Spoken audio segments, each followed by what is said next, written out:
Hello, friends. I am Ravi, your verbal ability and soft skill trainer. And today we are going to discuss a very important discussion, which is based on the solution of your soft skill 1 previous year question paper for semester first. And today I'll be discussing section A and section B of the questions with you. Okay. And I'll be giving you the solutions for the same. What are the points that should be incorporated and how to approach the questions and write an appropriate answer. So we will be discussing all these things in this video. So let's start. Now this is soft skill first for first semester and it is previous years 21-22 question paper. Okay, and this is the solution for section A and B. So let's start with the video. Now before starting I'll tell you the questions and I have formed the solution for you so that you understand how to go about the problems. First we need to understand that before attempting any question we need to understand what is the intent of asking the question and what answer should be appropriate for the solution. Okay, how to approach and how to write a well mannered, a well structured answer so that you can do good in your examination and excel and get good marks.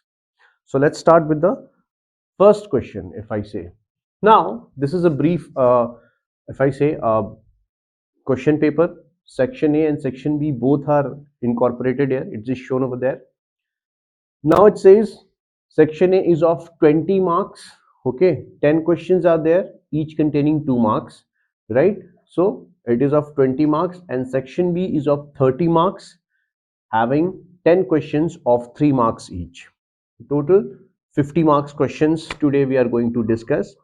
And section A is the questions whose answers are to be written in brief, in short. Okay, they're not long answer questions. And section B might be different from section A. They are one word answers, define the following and explain. So it is a mix of that, short and a bit medium type question answers. Now let's attempt the first see the questions that it is there in section A. Now section A says attempt all the questions in brief. What is the meaning? If I say attempt all the questions, you don't have to leave any of the questions. It is mandatory for you to write the solution of all the questions. And in brief means in short. तो हमें सारे questions को attempt करने हैं और short में लिखना है, बहुत ज़्यादा लंबा चौड़ा आंसर्स हमें नहीं लिखना है इसका. वहीं सेक्शन बी की अगर हम बात करें तो सेक्शन बी में जो पिछले साल का क्वेश्चन पेपर था उसका था attempt any 3 of the following. इसमें से कोई 3 अटेम्प्ट करना है आपको, right? And so 1 2 3 4 5 out of 5 you have to do any 3. And let's see how to go about it and how to solve the question paper. So let's start with the solution. The very first question of section A says define adjective with a suitable example. Okay, defining adjective, चूंकि ये जो solution है वो brief में हमें देना है, हमें बहुत लंबा चौड़ा solution इसका नहीं देना है, short में answers हमें लिखने हैं, right? So we will be doing the same. Okay, and we will be writing the answers to the point with suitable example. Now what is an adjective? We have already learned in the parts of speech. Adjective is any word that tells us more about noun, pronoun, okay, or adds something to the meaning of a noun and pronoun. So it says an adjective is a word that tells us more about a noun and pronoun. It describes or modifies a noun, right? And then we'll give an example like a green car, a dark sky, a funny story. So all the words in bold letter like green, dark and funny, these all are adjectives. So basically you have to write the definition along with the example and that will give you full marks. All right.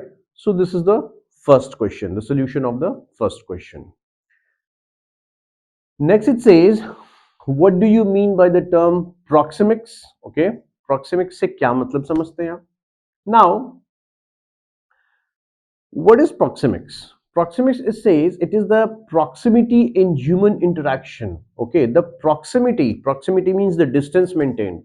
कितनी दूरी से हम आपसे बात कर रहे हैं, क्या डिस्टेंस है, ठीक है, उसको प्रॉक्सिमिटी बोलते हैं. देखिए, we have the solution over here, let's discuss it. Now the study of proximity in human interaction is known as proxemics. Okay, for instance, the height from which one person engages with another might convey power. If one stands while other sits or lies down, that person has established themselves in an authoritative position. So what is the posture or what is the distance between two persons when they are speaking or interacting with each other? This is known as the proxemics. Okay, and if another person is interacting or communicating to a person who is sitting and the other person is standing and then talking or instructing something, then it means that he is in an authoritative position. Okay, authority है कोई जो खड़े होकर बात कर रही है और authoritative position में है. तो डिस्टेंस बताता है या हाइट बताता है. जैसे मान लीजिए अगर हम कोर्ट में देखते हैं जजेस कहाँ बैठे होते हैं, एक प्रॉपर पोजीशन पे बैठे होते हैं, प्रॉपर हाइट पे बैठे होते हैं, राइट, और वहां पे बाकी के सारे लोग दूर होते हैं और उनसे थोड़े नीचे बैठे होते हैं. तो इट मींस क्या है कि जो जज है, he is the authority of that particular court, right. So this is known as the proxemics. Now इसमें हमें सिर्फ इतना देखना है कि प्रॉक्सिमिक्स जो है वो क्या बताता है. तो चूंकि ये शॉर्ट में लिखना है तो हम बस इसका डेफिनेशन बताएंगे. ओके, और डेफिनेशन बताने के बाद उसको हम वहीं एंड कर सकते हैं. हमें सिर्फ उसका डेफिनेशन ही डिटेल में बताना है, इसके अलावा आपको इसमें ज्यादा कुछ नहीं लिखना है, क्योंकि ये ब्रीफ आंसर्स की बात की जा रही है, यहाँ पे शॉर्ट क्वेश्चन आंसर्स की बात की जा रही है. Yes, now the next question was what is interpersonal communication. Interpersonal communication को डिस्क्राइब करने के लिए कहा गया था बहुत ही ब्रीफ में, बहुत शॉर्ट में. तो चूंकि हमें पता है कि इंटरपर्सनल कम्युनिकेशन क्या है, it is nothing but the exchange of ideas, information, thoughts and feelings between two persons or more than two persons using verbal and non-verbal ways of communication, right. It can be between like reading face, through body language, okay, through speaking, verbal ability, right. So these are the different ways which can be termed as interpersonal communication, wherein the ideas or information is exchanged between two or more person using verbal and non-verbal source of communication. So like body languages are there, reading face, having eye contact and all these comes under interpersonal communication. Next question है हमारा, write two objectives of interjecting. Interjecting के दो objectives की बात की जा रही है. Now what are the two objectives. हमें बहुत ही ब्रीफ में लिखना है, बहुत कुछ ज्यादा एक्सप्लेन इसमें नहीं करना है. तो इंटरजेक्टिंग के टू ऑब्जेक्टिव्स क्या हो सकते हैं. पहला, टू शेयर एन आइडिया, किसी आइडिया को शेयर करना किसी के साथ, right. This could be one objective of interjecting. And दूसरा, टू शो डिसएग्रीमेंट, किसी के साथ आप सहमत नहीं है, अग्री नहीं कर रहे हैं, तो हम इंटरजेक्ट करते हैं वहां पे, राइट.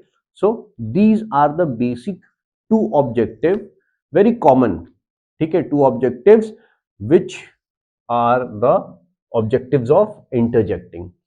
सो चूंकि हमें ब्रीफ में लिखना है, शॉर्ट में लिखना है, हम ज्यादा कुछ उसके बारे में नहीं लिखेंगे, just we will write the 2 points and we will move on. Again एक बार मैं फिर से बता दूं, objectives of interjecting, to share an idea. बीच में अगर आप किसी को इंटरजेक्ट कर रहे हैं तो हो सकता है कि दो चीजें हो, या तो आप अपने तरफ से कुछ बोलना चाहें, उसमें ऐड ऑन करना चाहें, ठीक है, या फिर आप डिसएग्री करते हैं उस पर्सन के साथ, तो हम इंटरजेक्ट करते हैं. So these are the most common two objective of interjecting. Next question अगर हम देखें, कह रहा what is speed reading, explain briefly. Speed reading किसे कहते हैं और उसको बहुत ही ब्रीफली आपको एक्सप्लेन करना है. तो इसका सोल्यूशन हमने देखा, बहुत ही short and it is very short and crisp. Instead of focusing on identifying individual words, ठीक है, स्पीड रीडिंग में हम क्या करते हैं कि जल्दी से पढ़ते हैं, हम एक एक वर्ड को, ठीक है, एक एक वर्ड को समझने की कोशिश नहीं करते, उस पर फोकस नहीं करते, हम सेंटेंस के थ्रू जाते हैं, ठीक है. So instead of focusing on identifying individual words, speed reading is the process of quickly recognizing and taking in phrases or sentences on a page all at once. तो जो भी हमारा सेंटेंस दे रखा है, पैराग्राफ दे रखा है, फ्रेजेस दे रखे हैं, उसको एक बार जल्दी से पढ़ लेना, ठीक है, that is what is known as speed reading. We will not try to understand each and every word separately. What does it mean, in what context it is said, right? That is not speed reading. Reading मतलब एक झलक आपने देखा और एक बार आप पूरा पढ़ गए. So that is what is speed reading. So this is how you can define it in just 2 lines. Now next question says define kinesics. क्या होता है kinesics?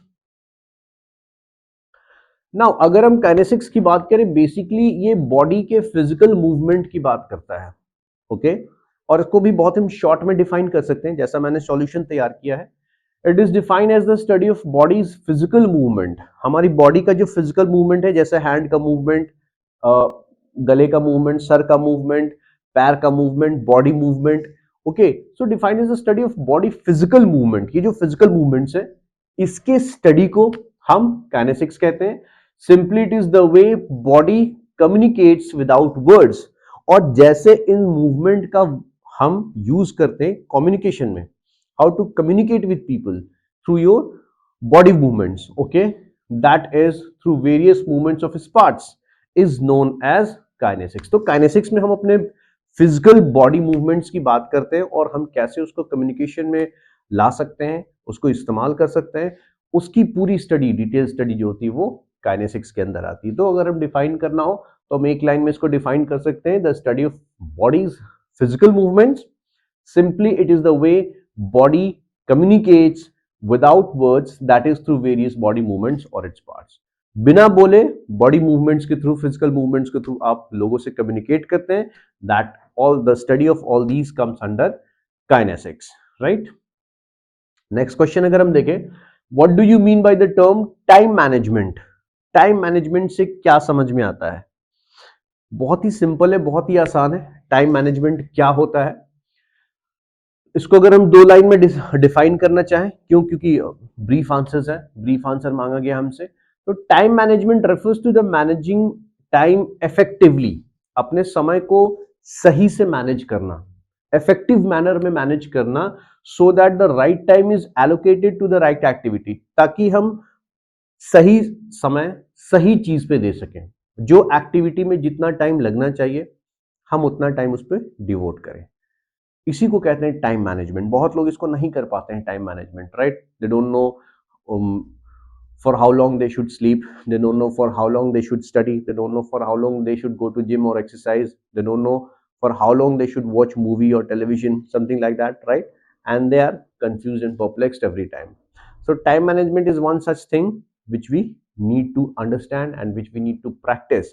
We need to understand that we have to allocate the limited time with us to the different activities that we do during the entire day based on the priority.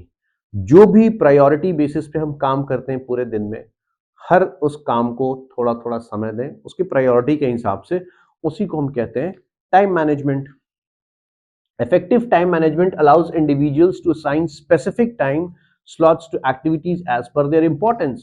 और effective time management क्या होता है कि effective time management उसी को कहते हैं कि जो भी activities हमारी priority basis पे हैं उसको हम specific time दें. ऐसा ना हो कि पढ़ाई लिखाई को हम बिल्कुल टाइम नहीं दे रहे और दिन भर खेल कूद कर रहे हैं, या किसी और एक्टिविटीज में हम ज्यादा इन्वॉल्व हैं और जो इंपॉर्टेंट हमारे लिए हम उस पर टाइम नहीं दे पा रहे हैं. So that is again a failure. So effective time management का मतलब ये होता है कि जिस एक्टिविटी को आप प्रायोरिटी पे रखते हैं या जो आपके लिए प्रायोरिटी है उसके लिए अलग से आप टाइम निकालें और टाइम को मैनेज करें उसके according. This is all known as time management. Once again एक बार हम रीड कर लेते हैं, इसका आंसर क्या हो सकता है.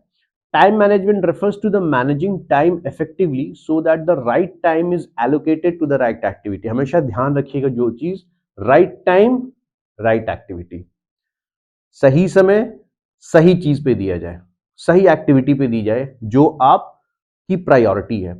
और इफेक्टिव टाइम मैनेजमेंट हमें ये मदद करता है, अलाउज इंडिविजुअल्स मतलब हमारी मदद करता है, हमें अलाउ करता है किस चीज में कुछ स्पेसिफिक टाइम दिया जाए, ठीक है, slots activities as per their importance, जो भी एक्टिविटीज हम पूरे दिन में करते हैं उनके लिए अलग से स्पेसिफिक टाइम हम दें, ठीक है, अपने उनके इंपॉर्टेंस के according. So this is the simple definition and explanation of time management. Next हम देखते हैं, नेक्स्ट कह रहा है आपका what do you mean by coherence in the context of debate and discussion. Coherence का क्या मतलब है इन कॉन्टेक्स्ट, मतलब डिबेट और डिस्कशन के कॉन्टेक्स्ट में, संदर्भ में। कह रहा है इन context of an argument coherence means that each point और claim presented supports and relates to the main idea और थीसिस स्टेटमेंट।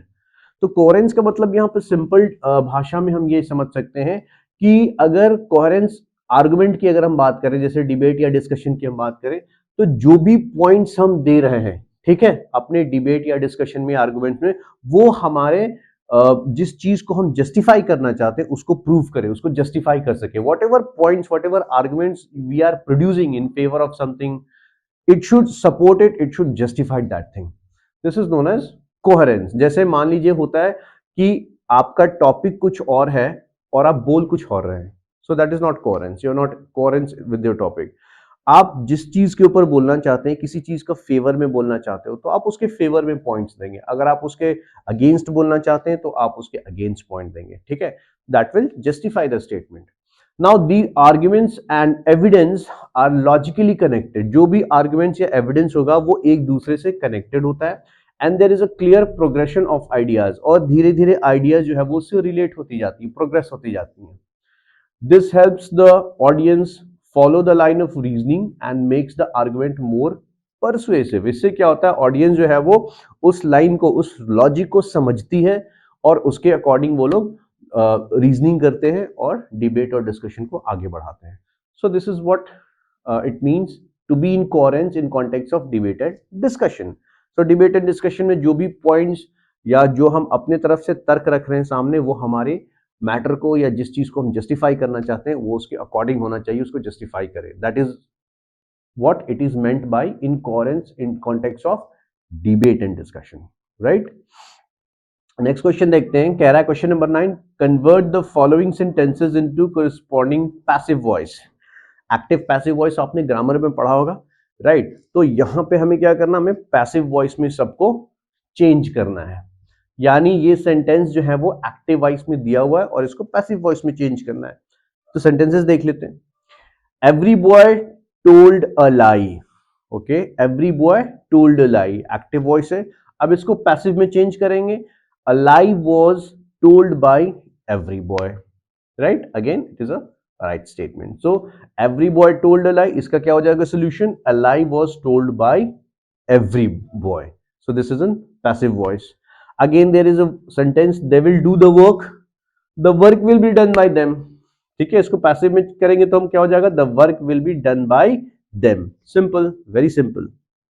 नेक्स्ट कह रहा है डिफाइन एटीट्यूड। एटीट्यूड को डिफाइन करने की बात की जा रही है, डिफाइन एटीट्यूड।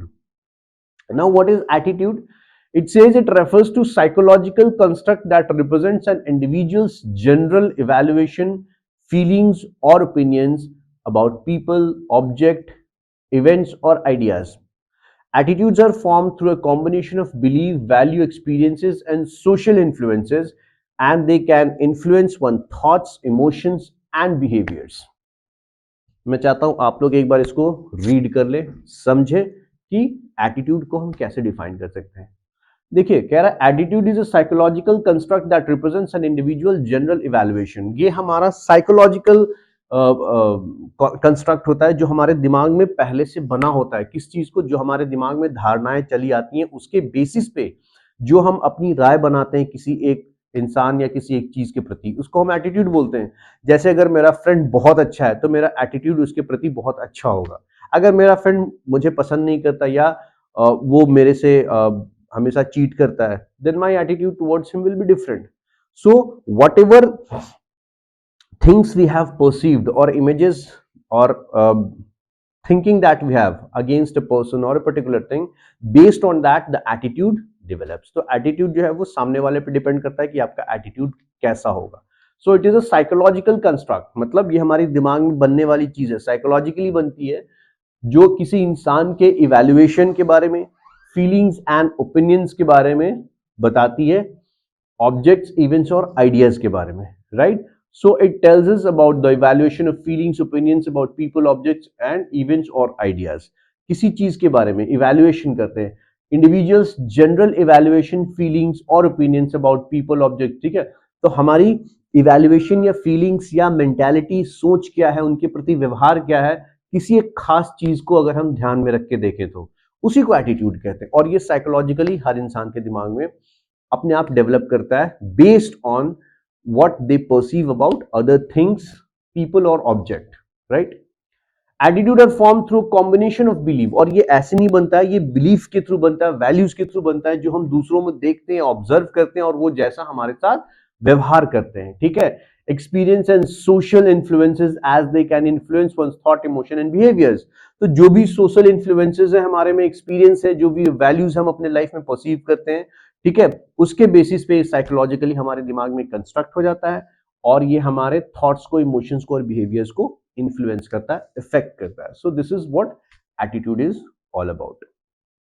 अब हम देखेंगे explain the steps of persuasion. ये एक क्वेश्चन आया था, बहुत ही इंपॉर्टेंट क्वेश्चन है कि पर्सुएशन में क्या होता है और उसके क्या क्या स्टेप्स होते हैं। पर्सुएशन का मतलब होता है कि आप किसी को अपने बात पे कैसे अग्री कर लेते हो, कैसे अपनी बात उनको रखते हैं और उनको राजी करवाना, मनवाना अपनी बात, ठीक है, पर्सुएड करना ना। तो उसमें क्या क्या स्टेप्स हो सकते हैं, शॉर्ट में हम इसको डिस्कस कर लेते हैं।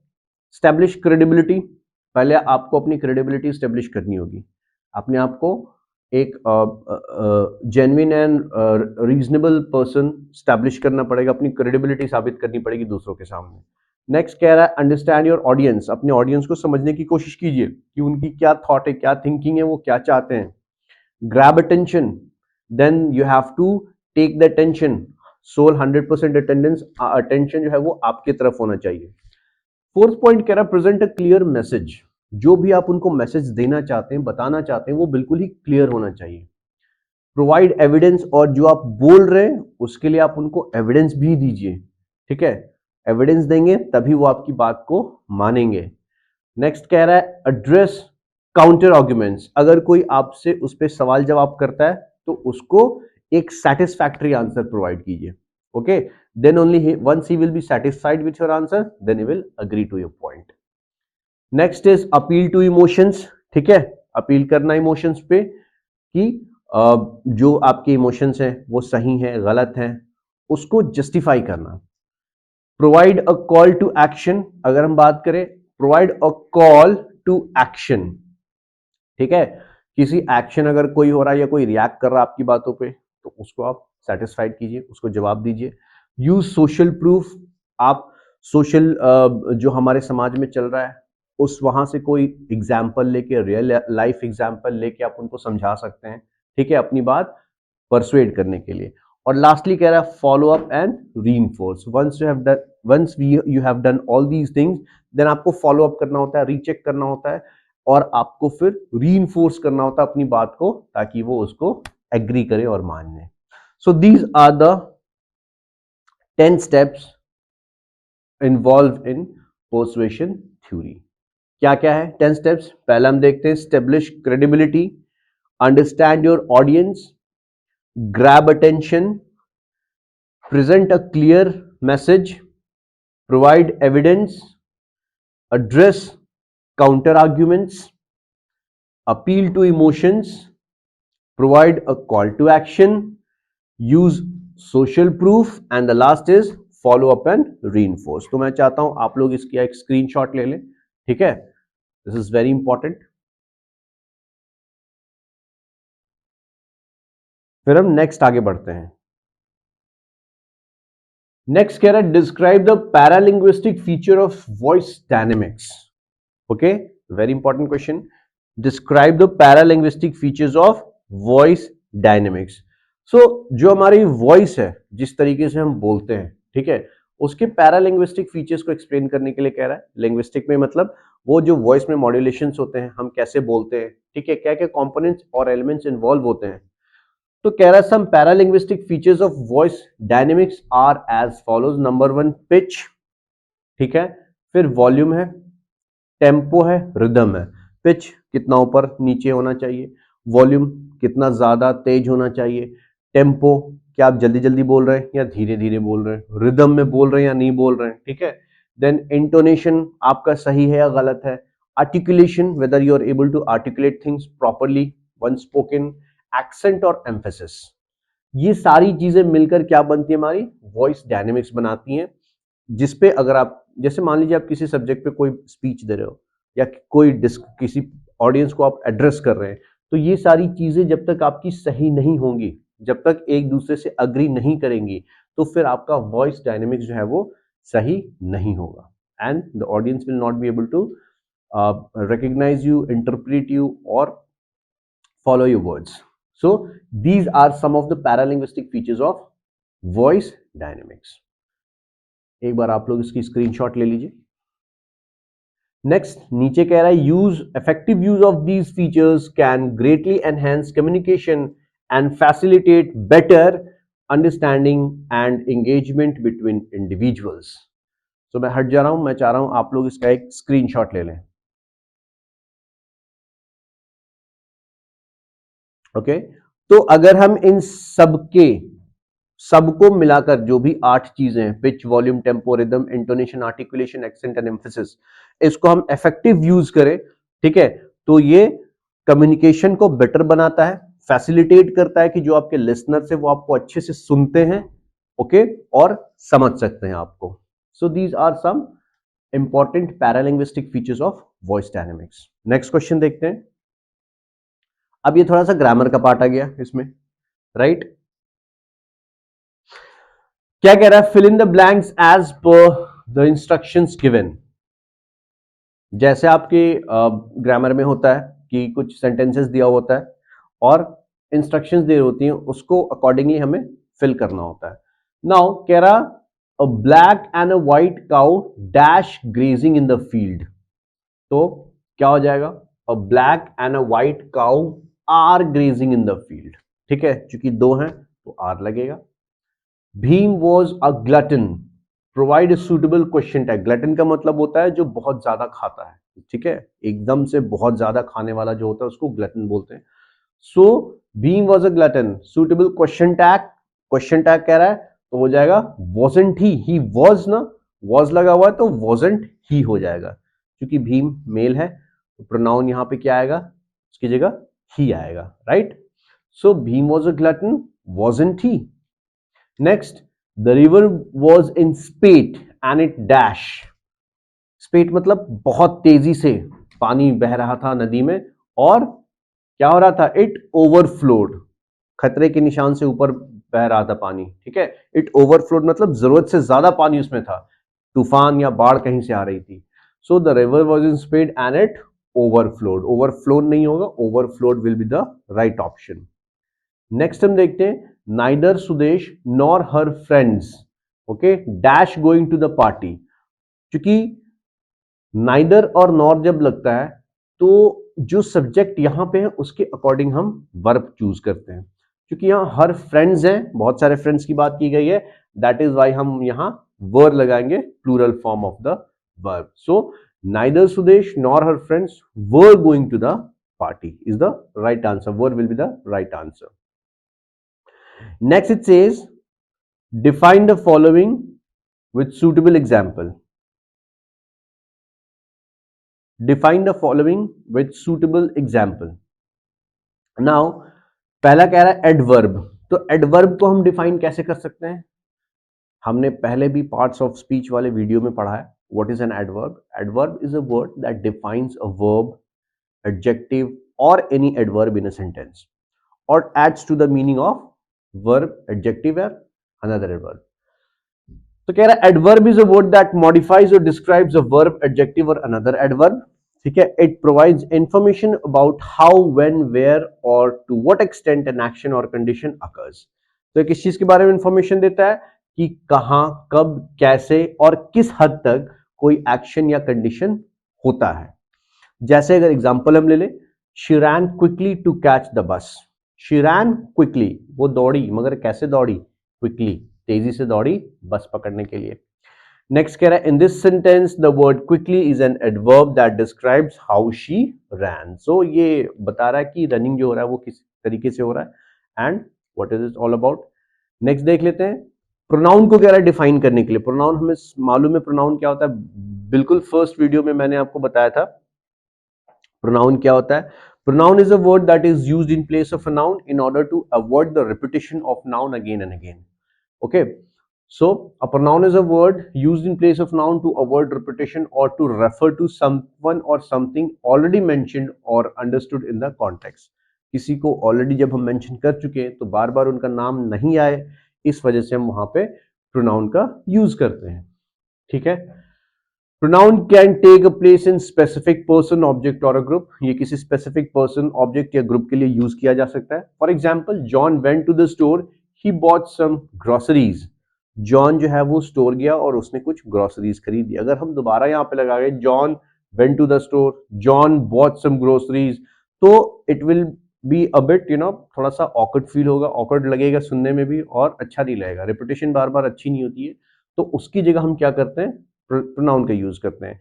So John went to the store and he bought some groceries. In this example, he is a pronoun that replaces the noun John. So इस तरीके से शॉर्ट में हम इसका रिप्लाई कर सकते हैं। हाइफन की बात की जा रही है। हाइफन क्या होता है? Hyphen is a punctuation mark. इस मार्क को आप देखिए, इसको हाइफन बोलते हैं। ठीक है, तो हम इसको डिफाइन कैसे कर सकते हैं? Hyphen is a punctuation mark used to join words और पार्ट्स ऑफ वर्ड्स टुगेदर और to separate syllables within a word. ठीक है, तो इसको दो वर्ड्स को ज्वाइन करने के लिए या सेपरेट करने के लिए हम यूज करते हैं किसी एक खास वर्ड में, सेंटेंस में।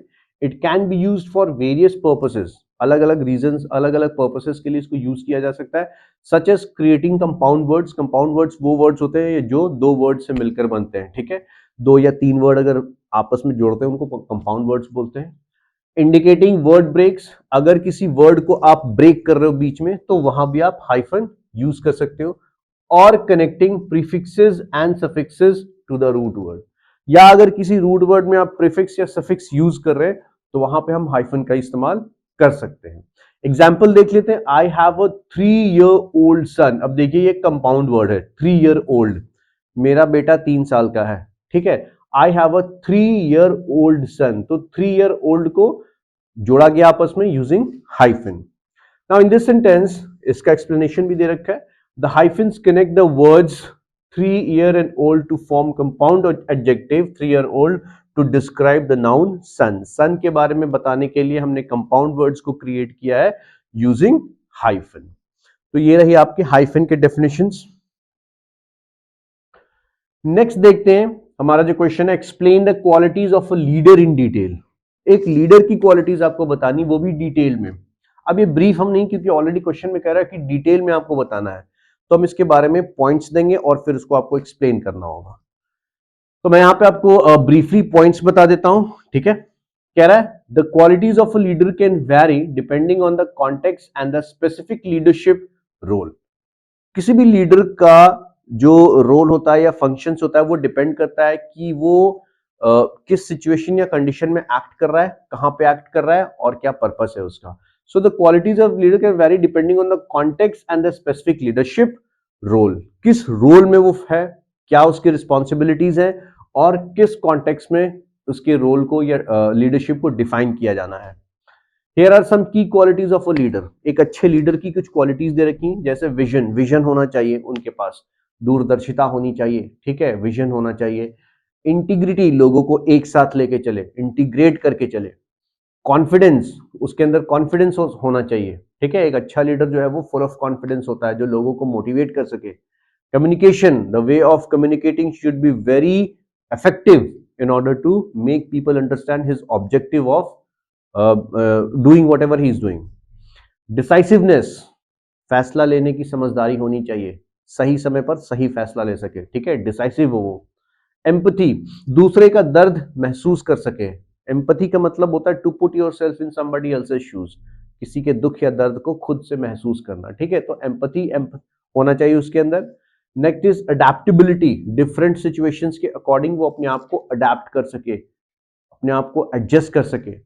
Next is resilience. रेजिलियंस का मतलब क्या हो गया? रेजिलियंस मतलब होता है कि आप तब तक उस काम में लगे हैं जब तक वो काम पूरा नहीं हो जाता, पूरे डेडिकेशन के साथ, पैशन के साथ आप उसमें लगे हुए हैं, resilience. Next is accountability. Accountability जो अपनी जिम्मेदारी को समझे, अपनी रिस्पॉन्सिबिलिटी को समझे और जिम्मेदार बने, रिस्पॉन्सिबिलिटी ले आगे बढ़कर, that is known as accountability. And next is empowerment, लोगों को एम्पावर करे, ठीक है, लोगों को विश्वास दिलाए कि वो जो कर सकते हैं वो कोई नहीं कर सकता, और अगर हम पूरी मेहनत, ईमानदारी और लगन से कोई काम करें तो डेफिनेटली हम उसको अचीव कर सकते हैं। तो दूसरों को एम्पावर करना, उनको उनकी शक्तियों के बारे में बताना, ठीक है, that is also a role, or you can say a feature of a good leadership. So these are the various qualities, total 10 दे रखा है, मैं चाह रहा हूं आप लोग इसका एक बार स्क्रीनशॉट ले लीजिए। These are the various qualities of a leader, right? सबके बारे में जब आप ये लिखेंगे तो सबके बारे में आपको 2 से 3 लाइन एक्सप्लेन भी करना होगा। सिर्फ अगर पॉइंट्स लिख के छोड़ देंगे तो हो सकता है कि कुछ नंबर कट जाए आपके। So my suggestion to you is, first you define leadership and then give the qualities of the leadership and explain each and every quality in just 2 to 3 lines, not more than that। 2 से 3 line में सबको आप एक बार क्या कीजिए, explain कर दीजिए, right. Next देखते हैं, कह रहा है differentiate between group discussion and debate in the light of their objectives. Group discussion और डिबेट का क्या डिफरेंस होता है, ठीक है, उसके क्या ऑब्जेक्टिव होते हैं। देखिए, debate is a argument between among people wherein one try to enforce the other on a particular subject or a topic। you try to dominate on people in debate। आप प्रूफ करते हैं कि जो मैं बोल रहा हूं वो सही है, जो दूसरा बोल रहा है वो गलत है, और इसके लिए आप, हो सकता है आप थोड़ा सा अग्रेसिव भी हो सकते हैं, लोग अग्रेसिव भी हो जाते हैं। Whereas group discussion is nothing but a common sharing of ideas on a particular topic. Whatever you feel for a particular topic, okay, you just give your views or ideas on it। so that is all about group discussion, and you don't have to aggressive, you don't have to forcefully justify your point। देख लेते हैं definition क्या है जो हमने question answers तैयार किए उसमें। Group discussion and debate both are forms of communication interaction among individuals. ये दोनों एक तरह के कम्युनिकेशन और इंटरेक्शन है इंडिविजुअल्स के बीच, but they have distinct objectives and approaches. मगर इनका जो ऑब्जेक्टिव है और अप्रोच है वो अलग अलग होता है। अगर हम ग्रुप डिस्कशन की बात करें तो इसका ऑब्जेक्टिव क्या होता है? The main objective of group discussion GD is to exchange ideas, ideas को शेयर करना, ओपिनियंस को शेयर करना, इंफॉर्मेशन को शेयर करना, ठीक है, ऑन ए पर्टिकुलर टॉपिक, एक खास टॉपिक के ऊपर।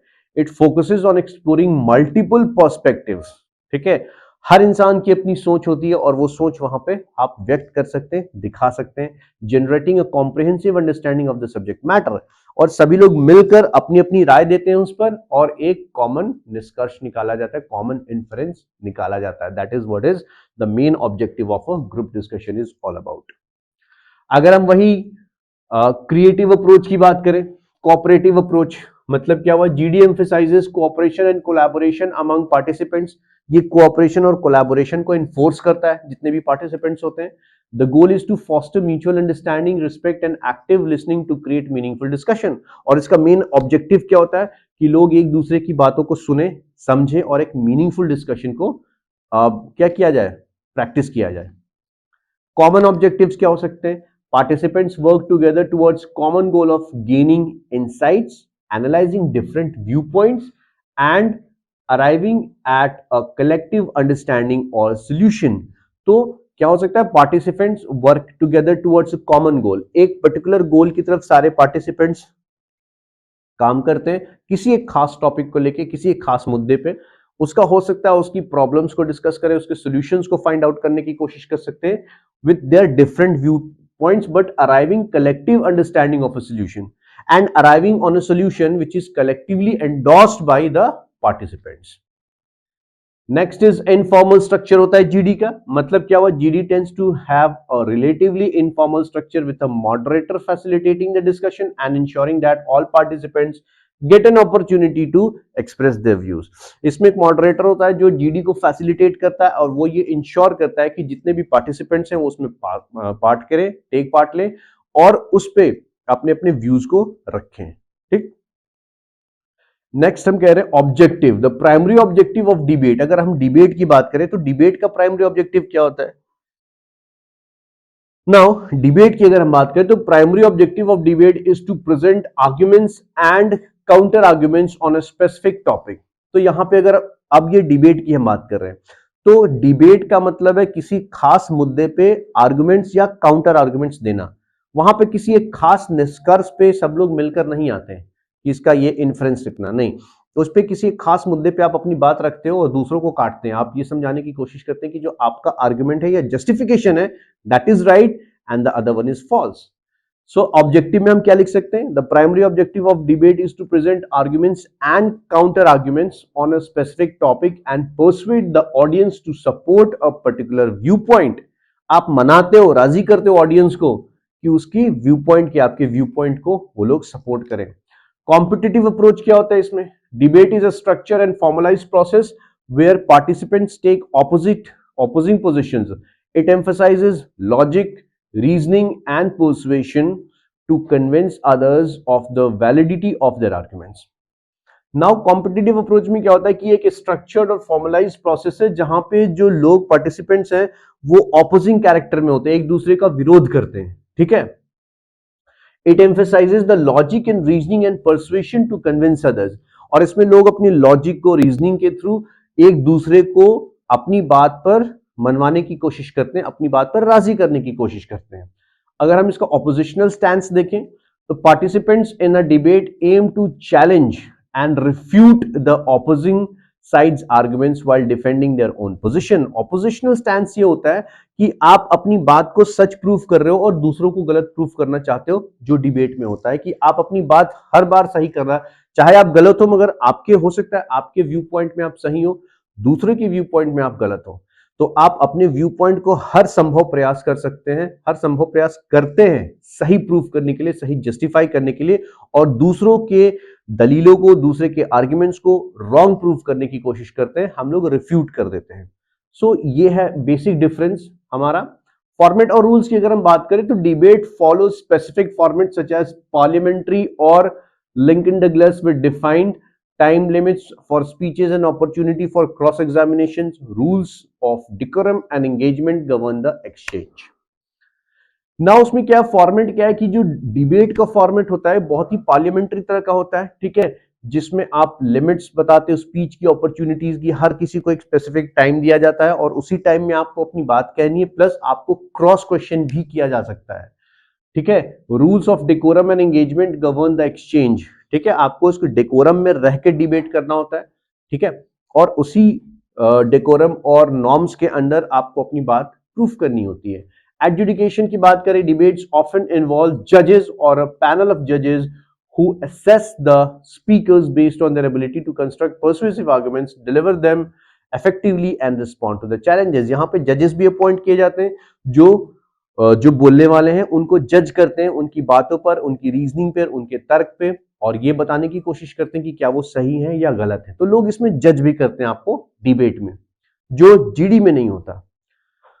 Now, to respond to challenge, well, while both group discussion and debates involve discussion and interaction, दोनों में, ग्रुप डिस्कशन में और डिबेट्स में इंटरैक्शन और डिस्कशन दोनों होता है।